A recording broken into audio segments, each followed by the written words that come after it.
পশ্চিমা বিশ্বে সমর্থন কমছে ইসরায়েলের। অবৈধ দেশটির আগ্রাসনে এতদিন যারা চুপ ছিল তারাও শুরু করেছে কথা বলা।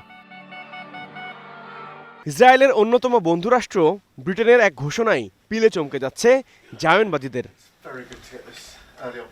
যুক্তরাজ্য সময় মঙ্গলবার জরুরি মন্ত্রিসভার বৈঠক শেষে এক বিবৃতিতে ব্রিটিশ প্রধানমন্ত্রী কিয়ার স্টারমার বলেন, ইসরায়েল যদি গাজায় যুদ্ধবন্ধ না করে, ক্ষুধা দুর্ভোগ কমাতে কার্যকর পদক্ষেপ না নেয়, তবে ফিলিস্তিনকে রাষ্ট্র হিসেবে স্বীকৃতি দেবে ব্রিটেন।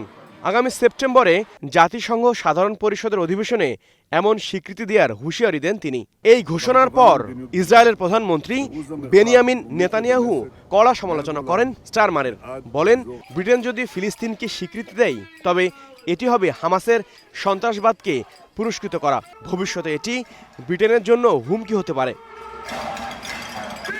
ব্রিটিশ প্রধানমন্ত্রীর এমন সিদ্ধান্তের বিষয়ে কোনো মন্তব্য করতে চাননি ইসরায়েলের সবচেয়ে বড় বন্ধু মার্কিন প্রেসিডেন্ট ডোনাল্ড ট্রাম্প।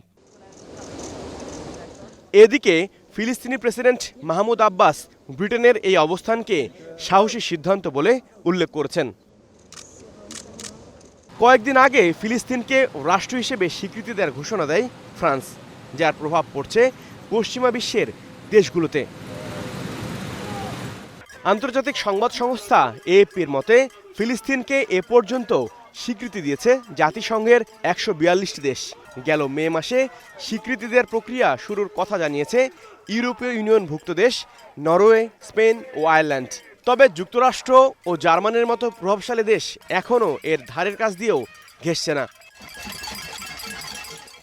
গাজায় গেল ২১ মাস ধরে ইসরায়েলি বাহিনীর বর্বরতায় ৬০,০০০-এর বেশি ফিলিস্তিনি নিহত হয়েছেন, যাদের একটি বড় অংশ শিশু ও নারী। আহত হয়েছেন ১.৫ লাখের কাছাকাছি, নিখোঁজ আছেন অনেকে।